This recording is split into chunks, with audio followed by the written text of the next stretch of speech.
시편 105편, 104편과 105편을 비교해보면 이 104편은 창조에 대한 이야기, 그리고 온 자연 만물 속에 섭리하시는 하나님을 말하였다면 그를 노래하고 그분을 경배하고 찬양해야 된다라고 말했다면 105편은 이제 한 사람을 택하시고 그와 언약을 세우시고 영원한 언약을 세우시고 그를 통하여 단 한 사람부터 시작해서 작은 한 가정이 어떻게 하나님의 큰 나라를 이루어 가는지, 하나님이 그와 언약하신 그 언약을 성취해 가시는 인생 역사, 어떤 인간의 역사 속에 하나님이 섭리하시고 또 일하신다라는 걸 노래하고 보여주고 있는 겁니다. 그러니까 알고 보면 지금까지 우리가 배웠던 성경을 다 요약한 거나 마찬가지예요. 창세기, 출애굽기, 모든 것들을 다 이 시 속에 녹여 있다고 볼 수 있겠습니다. 그리고 그러니까 가장 이 시의 대표적인 주제는 하나님은 언약을 세우시고 그것을 신실하게 지키시는 분이다. 그러니 하나님께 감사하고 그를 찬양해야 된다. 찬양하라 이렇게 얘기합니다. 다 끝날 때 할렐루야로 끝나고 있는데 할렐루야는 하나님을 찬양하라 그런 뜻이라고 여러분이 익히 들어서 알고 계시리라 생각합니다. 할렐루라고 하는데 루는 이제 너희는이라는 그런 대명사고 할랄이라고 하는 것은 자랑하다, 칭찬하다는 뜻입니다. 자랑하고 칭찬하는 것이 찬양하는 거예요. 누군가를 찬양한다는 비행기 띄우듯이 그 사람의 좋은 점, 잘한 점, 훌륭한 점 이런 것들을 막 나열하는 그런 것들을 진심으로 말해주는 것이 진정한 칭찬이고 또 그를 자랑하는 것이라고 할 수 있죠. 야흐는 야훼 곧 여호와를 말하는 겁니다. 그래서 여호와를 찬양하라. 너희는 여호와를 찬양하라. 할렐루야인데 이것이 이제 마치 그 감탄사처럼 쓰이기 때문에 굳이 번역할 필요가 있겠느냐라고 해서 할렐루야를 그냥 그 감탄사 그대로 히브리어 그대로 그냥 우리가 번역을 해놔서 똑같이 우리도 히브리어를 말할 수 있게 해놨습니다. 할렐루야는 것은 우리 교회에서 또 성경을 읽고 아는 사람들은 익숙한 그런 용어고 또 많이 쓰는 용어인데 하나님을 우리 자랑하자, 하나님을 우리 칭찬하자라는 그런 마음을 담은 하나님을 찬양합시다라는 그런 명령형, 권유형이라고 말할 수 있습니다. 왜 그렇게 하나님을 우리가 자랑하고 찬양해야 되느냐? 그것은 바로 하나님께서 하신 일 때문이다. 오늘은 그 일이 아브라함이라는 한 사람을 택하시고 그 후손을 통하여 그 언약을 성취하시는 신실하신 분이기 때문에 우리가 그분을 찬양해야 된다라고 말하고 있는 겁니다.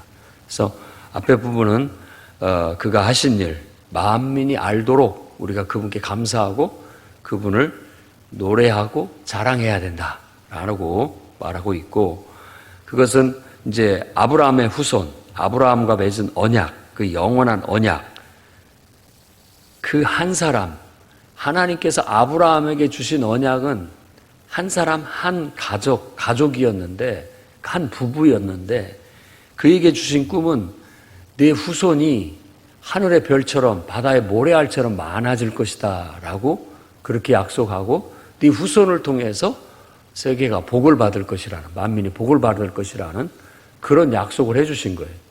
근데 한번 생각해 보십시오. 아브라함이라는 한 사람에게 그런 꿈, 그런 비전은 아마 성취될 수 없는 꿈,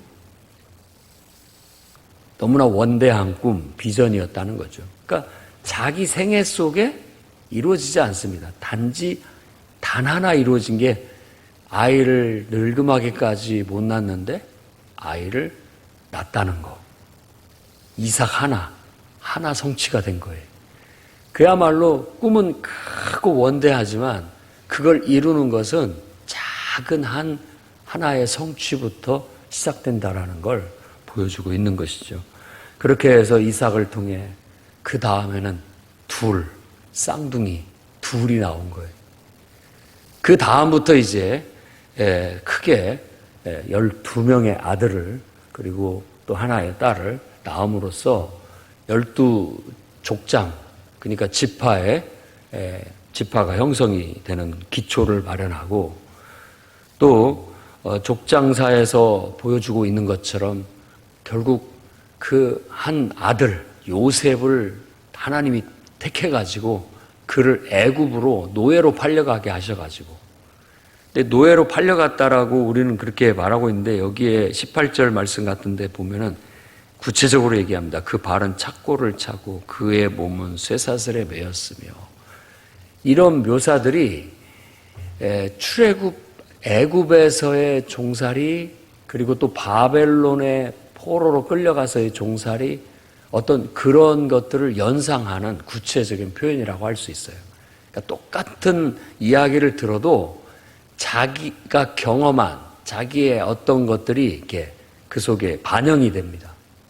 반영이 돼요. 그러니까 이 시를 쓴 사람은 바벨론 포로의 아픈 상처를 갖고 경험했고, 그 후에 사람일 경우 것이다 라고 이런 말씀을 통해서 우리가 해석해 볼 수가 있는 겁니다. 결국 요셉을 통해서 애굽에 가서 정착하게 되었고, 그들은 거기에서 하나님의 돌보심을 통해서 큰 민족으로 비로소 성장을 하게 되고, 이제 출애굽 사건을 일어나게 됩니다. 그래서 24절부터는 출애굽 사건으로 이어집니다. 그래서 하나님께서 그곳에서 번성과 또 시련을 겪게 하시고, 모세와 아론을 또 세우시고 10가지 재앙을 내리셔서 결국 홍해를 건너게 하시고 출애굽을 실현시키셨다라는 거. 그리고 39절에서 42절까지는 광야에서 헤매던 38년간의 기간을 얘기하는데, 그곳에서 하나님께서 어떻게 보호하시고 먹이셨는지, 구름기둥과 불기둥, 구름과 불로 그들을 돌보시고 인도하셨다는 거. 구름기둥, 불기둥은 하나의 표시이기 때문에 보호와 인도를 말하는 겁니다. 낮에는 너무나 뜨겁기 때문에, 그늘이 없기 때문에 구름기둥으로, 또 밤에는 어둡기 때문에 불로 인도하신 그 하나님의 인자하심, 그 배려라고 볼 수 있고, 또 메추라기와 만나와 메추라기로 먹이셨다는 것, 반석에서 물을 내셨다라는 이런 것들은 출애굽 광야 시대에 아주 전형적인 하나님의 은총이었던 거죠. 생각해 보면 그 38년 동안 의복은 어떻게 했느냐, 어떻게 먹고 살았느냐, 거기에서 이런 거예요. 그런 척박한 상황 속에서도 그들은 살아남았다. 그리고 강한 믿음의, 하나님을 섬기는 강한 믿음의 민족으로 다시 거듭나서 결국 가나안을 정복하게 되었다라고 말하는 겁니다. 그래서 43절에서 45절까지는 바로 가나안을 정복하게 하셨다라는 것으로 마무리를 짓고, 이렇게 하나님이 한 인간을 택하시고 그와 언약하시고 이와 같이 신실하게 역사하시는 목적이 뭐냐라고 했을 때 45절이 바로 그 결론적인 답입니다. 그들이 그의 율례를 지키고, 하나님의 율례를 지키고 그의 율법을 따르게 하려 하심이다. 하나님의 법을 따라 살도록 하기 위함이다. 그러니까 하나님을 믿고 섬기며 사는 법을 훈련시키기 위해서 이렇게 하셨다라는 거예요. 그러면 우리의 인생도 똑같은 목적을 가지고 있습니다. 하나님께서 우리를 이 땅에 보내셨고, 우리가 하나님을 자각하고 인정했을 때 그분과의 언약 관계 속에 들어갑니다. 그런데 이제는 그분과의 언약 관계 속에 우리는 하나님의 심판을 경험하고 하나님의 구원을 경험하는데, 그게 바로 인간으로 이 땅에 오셔서 십자가에 죽으시고 부활하신 예수 그리스도를 통해서 그렇게 하나님과의 관계에 들어가게 되는 겁니다.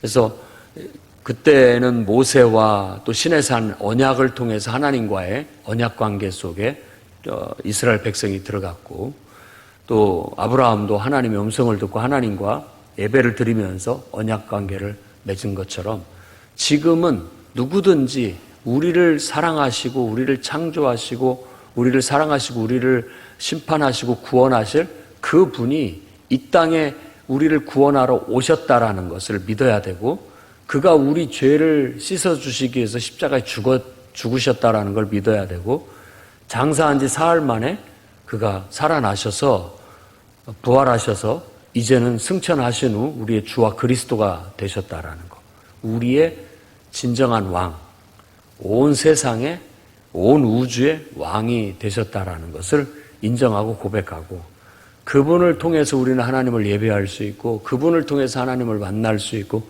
그분을 통해서 그의 영 안에서 하나 될 수가 있다라는 것을 믿고 섬기는 게 오늘날 우리가 그리스도인 혹은 기독교인이라고 하는 사람들의 이 가치관이고 세계관이고 신앙관인 거예요. 건전한 이와 같은 신앙관은 우리 영혼을 일깨우고 정말 탁월한 하나님의 은혜와 능력을 받아서 탁월한 삶을 살아갈 수 있도록 만들어 주는 겁니다. 그러니 토대를 반듯하게 세우시고 튼튼하게 세우시고 그 속에서 믿음으로 사는 법을 배우십시오. 우리는 이제 아브라함이라고 생각해야 되고, 또 이삭이라고 생각해야 되고, 또 우리가 야곱이라고 생각해야 되고, 우리가 요셉이라고 생각하고 나아가야 되는 겁니다. 그들은 나의 삶을 어떤 모델로 보여주는 그런 사람들인 거예요. 하나님과 우리도 언약을 맺고 그분 안에서 우리 개개인의 인격과 나의 환경 속에서의 나의 삶을 그들처럼 펼쳐나가는 겁니다. 그들처럼. 때로는 어려움도 있었고 또 하나님이 도와주시고 축복해 주시는 것이 있었다는 거예요. 그러니까 우리가 삶이라는 현장 속에 어떻게 하면 하나님의 뜻대로 하나님이 주신 이 비전을, 이 꿈을 성취해 나갈 것인가에 초점을 맞추고 항상 어떤 결정을 할 때든지 또 방향을 잡을 때든지 어디로 이동을 할 때든지 항상 하나님의 꿈, 하나님이 나에게 주신 비전, 하나님이 나를 통해서 이루시고자 하시는 그 역사, 이것에 초점을 맞춰 움직이고 결정하고 분별하고 해석하고 나아가는 겁니다. 때로는 그것을 망각해버리고 허튼 짓을 이렇게 하면서 방황할 때도 있지만 다시 그걸 기억하고 돌아와야 되는 거예요. 그래서 그 길을 쭉 가게 되면 큰 역사로 보면 결국 하나님은 하나님의 뜻과 하나님의 계획과 하나님의 역사를 이루셨어요. 한 사람을 통해서 시작했고 그게 2사람이 되고 그게 또 12사람이 되고 나아가서는 큰 집단이 되고 이렇게 해서 하나님의 역사를 이루었다라는 걸 우리가 기억하고 믿어야 되겠습니다. 그래서 신약 시대에는 바로 이 요셉의 역사가 곧 출애굽의 역사를 그대로 보여주는 한 개인의 역사이면서도 한 공동체의 역사가 되고 똑같아요. 비슷한 역사죠. 그리고 바벨론 포로의 생활도 그것을 정반대쪽에서 경험하는 똑같은 역사인 것이죠. 그러니까 우리가 하나님 앞에 구원을 받고 바로 서서 하나님의 뜻대로 살다가 또다시 실족해서 넘어졌다가 다시 또 돌아오게 되고 하는 것에 어떤 전형적인 형태의 삶의 모습을 그런 한 개인 그리고 한 민족을 통해서 하나의 그림으로 보여주고 있는 겁니다. 그런데 이제 이 모든 진정한 의미에서의 아브라함의 언약의 성취는 아브라함의 씨, 그 후손은 다른 이스라엘 민족을 말하는 것이 아니라 그건 그림자일 뿐이고 진정한 아브라함의 후손은 예수 그리스도다라고 선언하게 되는 겁니다. 신약은. 그래서 예수 그리스도를 통해서 천하 만민이 복을 받고 예수 그리스도 안에서 이제 새로운 하나의 공동체, 집단, 새로운 집단이 세워지게 됐다라고 말하는데 그게 바로 예수 그리스도를 믿는 신앙의 고백을 가진 성도들의 모임, 교회라고 그렇게 선언하고 있습니다. 그래서 만유 안에서 만유를 통일케 하시는 그런 곳이 바로 교회입니다. 그의 몸이라고 얘기하고 있고, 하나님께서 이제 이방인이나 유대인이나 할 것 없이 모든 계층과 사람들을 다 불러들여 하나님의 백성, 하나님의 자녀 삼으셨다라고 그렇게 선언하는 겁니다.